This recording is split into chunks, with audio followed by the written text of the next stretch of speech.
Jasmine. Hai Miss. Loh, kenapa hari ini kelihatannya kamu sangat lelah ya? Iya Miss. Jadi tuh kemarin aku kurang istirahat. Aku nggak dengar sama Mama. Ya udah, aku ditegur deh sama Mama. Oh gitu ya. Oke, berarti untuk selanjutnya kamu harus menurut sama orang tua kamu. Dan pasti kamu juga tahu kan bahwa manusia itu perlu istirahat di dalam kehidupan. Tapi kenapa Miss? kalau seandainya nih kita udah ke surga, kita tidak akan lagi beristirahat seperti yang kita lakukan di dunia ini. Iya Miss. Aku juga ada janji sama Mama agar bisa lebih menurut lagi. Oke, baik kalau begitu. Sekarang Jasmine, kita mau menyaksikan sebuah cerita yang sangat menarik, yaitu cerita tentang Elia dan Elisa. Mari sama-sama kita saksikan di Mesbah Cilik.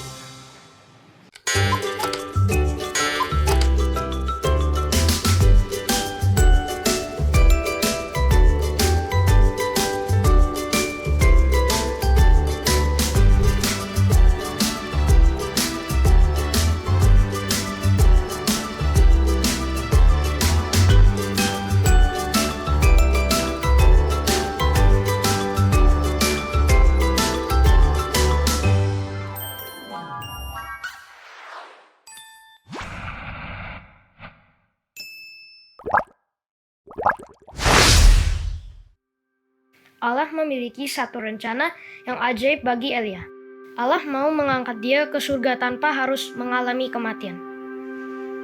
Ini adalah penghargaan khusus yang Allah berikan hanya kepada satu orang lainnya, yaitu Henok. Elisa adalah pembantu Elia.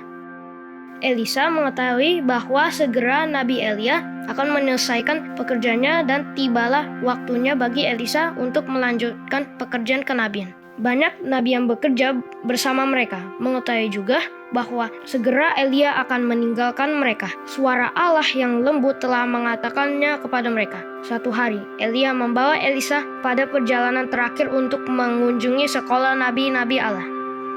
Para nabi di sekolah ini bertanya kepada Elisa, "Apakah engkau tahu bahwa Allah akan mengangkat Elia hari ini?"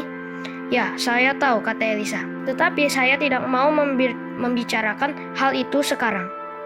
Pikiran tentang kehilangan Nabi Elia memenuhi sebuah hati Elisa dengan kesedihan. Dia juga cukup gugup dalam mengemban tugas Elia. Elia juga tahu bahwa dia segera akan meninggalkan Elisa.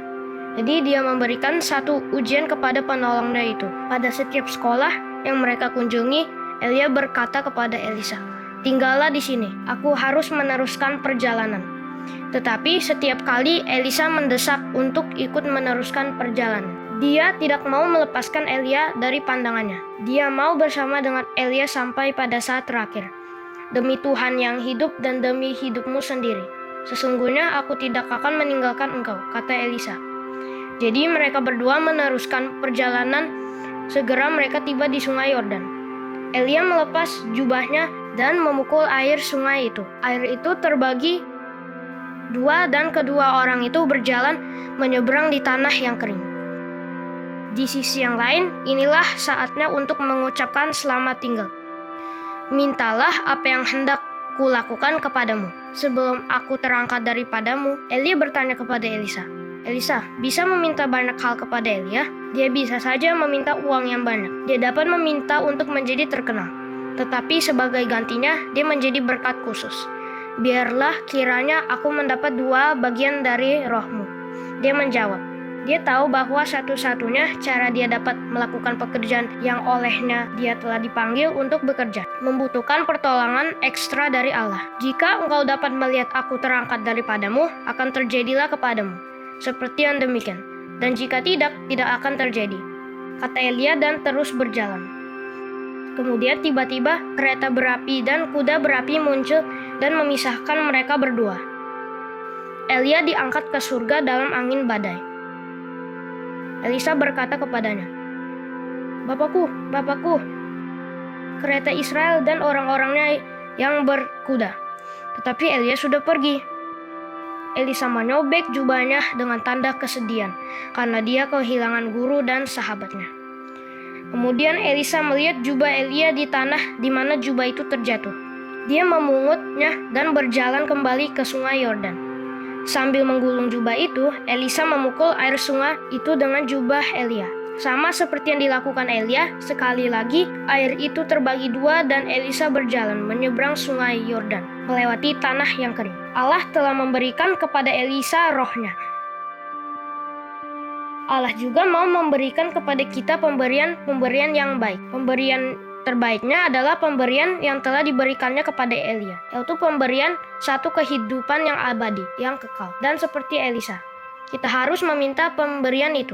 Kita harus tetap meluruskan pandangan kita hanya pada Yesus. Sama seperti Elisa terus memandang Elia.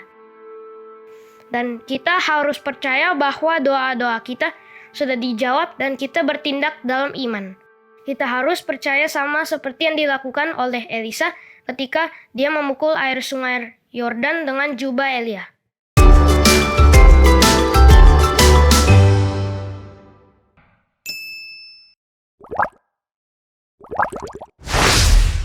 Hai, kembali lagi di Aksi Cilik bersama Miss Angeli Dan Jasmine.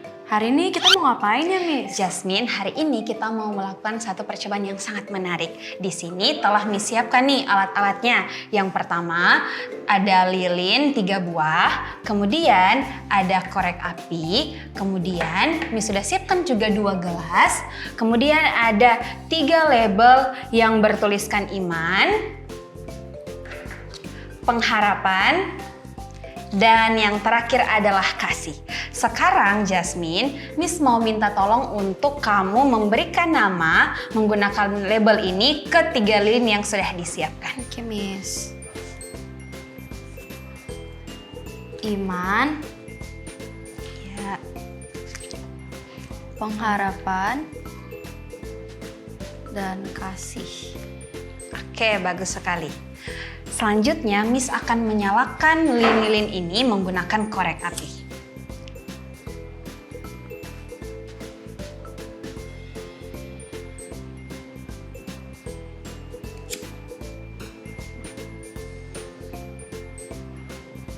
Kemudian, Miss, Lilin sudah menyala, kemudian Miss minta tolong Jasmine untuk mengambil 2 gelas yang ada di samping Jasmine, kemudian menutup lilin kasih dan juga menutup lilin pengharapan. Miss. Dan kita akan amati kira-kira apa sih yang akan terjadi nantinya. Kita tunggu beberapa detik ya. Kita lihat apakah akan ada perubahan. Apa yang terjadi, Jasmine? Lilinnya mati, Miss. Lilinnya mati. Tahu nggak sih Jasmine, kira-kira apa yang akan terjadi jika kehidupan kita tidak memiliki kasih dan juga pengharapan? Gimana tuh, Miss? Aku nggak tahu. Nah, sama seperti lilin-lilin ini, dimana kenapa lilin ini mati? Oleh karena di sekitarnya sudah tidak ada lagi oksigen, sehingga api yang dipasang itu sudah mati. Dan begitu juga dalam kehidupan kita, jika tidak ada kasih, jika tidak ada pengharapan, maka rasa-rasanya kehidupan kita tidak akan berarti. Berbeda nih sama lilin iman ini, yaitu dia tetap menyala. Jadi, meskipun di dalam kehidupan kita kehilangan banyak hal, tetapi ingat, kalau kita masih memiliki iman percaya kepada Yesus, maka kita akan tetap memiliki terang kehidupan kekal yang tidak akan pernah padam. Sekarang, bantu Miss untuk menyalakan kembali lilin-lilin yang sudah mati ini, yaitu lilin kasih dan pengharapan, menggunakan lilin iman. Jadi Jasmine, iman dapat menghidupkan kembali kasih dan juga dapat menghidupkan kembali pengharapan. Seperti itu Jasmine. Gitu, Miss. Iya. Makasih ya, Miss, penjelasan ini yang sangat baik. Oke, bagus kalau gitu. Semoga kita menjadi orang-orang yang memiliki iman dan pengharapan dan juga kasih kepada Tuhan. Demikianlah Aksi Cilik di episode kali ini. Sampai bertemu di Aksi Cilik selanjutnya. Bye!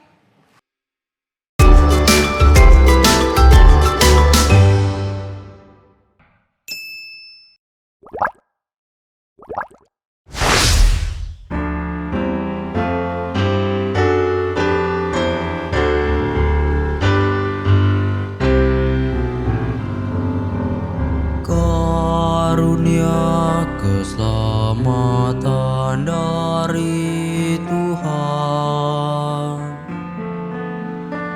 karunia yang memberi memberikan kemenangan. Karunia yang ajaib menjaga kita. Karunia berlimpah diberi percuma. Karunia-Nya yang menebus manusia. Karunia-Nya anugerahkan hidup kekal. Karunia-Nya yang buatku pandang wajah-Nya. Masyurkan karunia-Nya selamanya.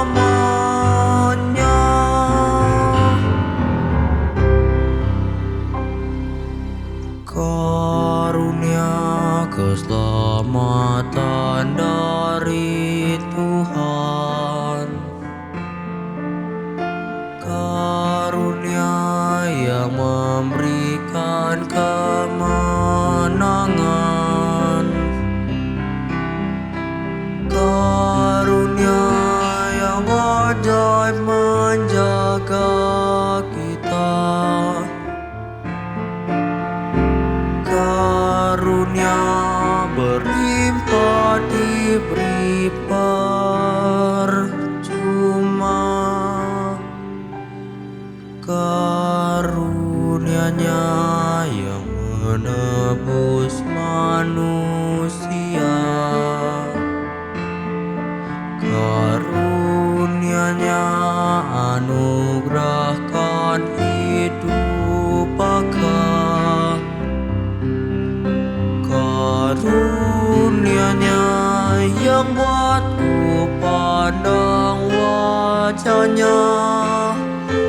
Masyurkan karunia-Nya selamanya.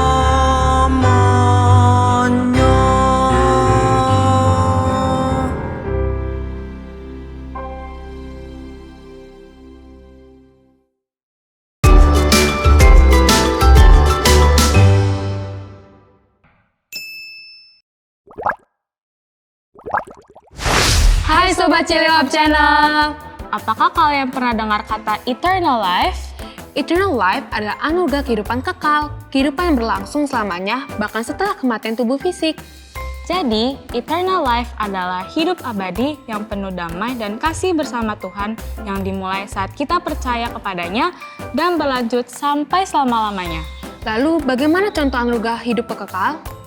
Pertama, keselamatan dari dosa. Tuhan memberikan pengampunan sehingga kita tidak lagi terpisah darinya karena dosa. Ini adalah hadiah yang membuat kita bisa hidup bersama Tuhan selamanya. 2. Damai sejahtera di hati. Anugerah kehidupan kekal juga berarti kita mendapatkan damai, sukacita dalam hati, walaupun menghadapi kesulitan. Ketiga, kekuatan untuk hidup benar.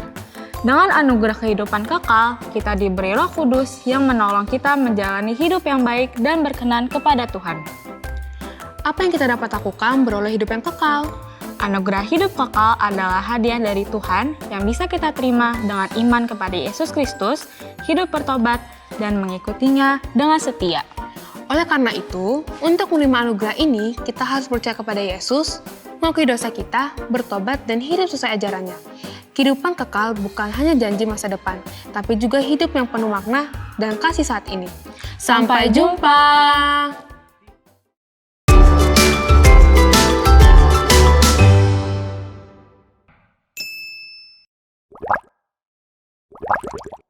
Hello everyone, welcome back to Wise Words with me, Josh. Today, we're going to talk about a very important word called eternal life. Can you say it with me? The word is spelled E-T-E-R-N-A-L-L-L-I-F-E. In Bahasa means empati. Do you know what eternal life means? Let me explain it in a simple way. Eternal life means living forever, a life that never ends. In many religious beliefs, especially in Christianity, it refers to the gift from God to those who believe in Jesus Christ. It is a life of everlasting joy, peace, and being in close relationship with God, not only after death, but starting from the moment someone trusts in Him. It means living with God's love and presence forever. The key aspects of eternal life are a never-ending life. Eternal life means a life that continues forever without end. Number 2, relationship with God. It is about living in a close personal relationship with God through Jesus Christ. 3, given by grace. Eternal life is a gift from God, received by faith, not by works or human effort. Number 4, starts now and lasts forever. Eternal life begins the moment a person believes in Jesus and continues beyond physical death. Number 5, filled with peace and joy. It includes experiencing God's peace, love, and joy both now and eternally. Eternal life is the everlasting life given by God to those who believe in Jesus Christ. It is more than just a living forever. It means having a continuous, joyful, and peaceful relationship with God that begins now and forever. This gift is received by faith and brings freedom from sin and death, offering the hope of eternal happiness in God's presence. Bye! Halo Bapak Ibu pemirsa Hope Channel Indonesia yang terkasih. Saya ingin membagikan kepada kita semua sebuah pembahasan menarik tentang anugerah hidup kekal dan bagaimana hal ini dapat kita ajarkan kepada anak-anak kita. Anugerah hidup kekal adalah karunia atau hadiah istimewa dari Tuhan yang diberikan kepada manusia melalui iman kepada Yesus Kristus. Hidup kekal bukan hanya berarti hidup tanpa akhir, tetapi juga hidup yang penuh damai, sukacita, dan hubungan yang erat dengan Tuhan. Anugerah ini diberikan secara cuma-cuma tanpa harus dibayar atau diperoleh dengan usaha manusia, melainkan melalui percaya dan menerima Yesus sebagai Tuhan dan Juru Selamat.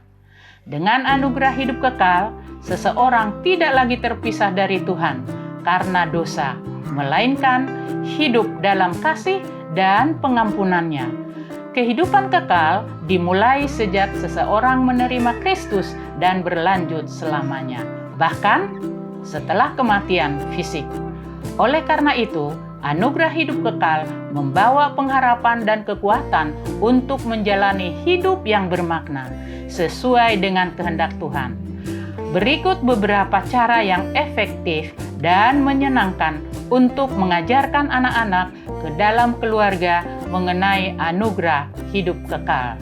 Pertama, gunakan cerita-cerita Alkitab yang mudah dipahami anak, seperti kisah Yesus yang bangkit, Yohanes 3 ayat 16, atau kisah anak yang hilang, untuk mengenalkan konsep anugerah hidup kekal. Yang kedua, ajak anak menyanyi lagu-lagu rohani yang bertema kasih Tuhan dan hidup kekal supaya mereka lebih mudah mengingat dan merasakan maknanya. Yang ketiga, ajak anak berdoa bersama, mengucapkan terima kasih kepada Tuhan atas hidup kekal yang diberikan dan memohon agar iman mereka terus bertumbuh. Yang keempat, memberi contoh nyata, tunjukkan kasih dan hidup yang mencerminkan iman kepada Yesus dalam kehidupan sehari-hari agar anak belajar dari contoh orang tua. Dengan pendekatan yang hangat dan penuh kasih, anak-anak dapat memahami anugerah hidup kekal secara menyenangkan dan menginspirasi mereka untuk percaya dan mengasihi Tuhan sejak dini. Terima kasih.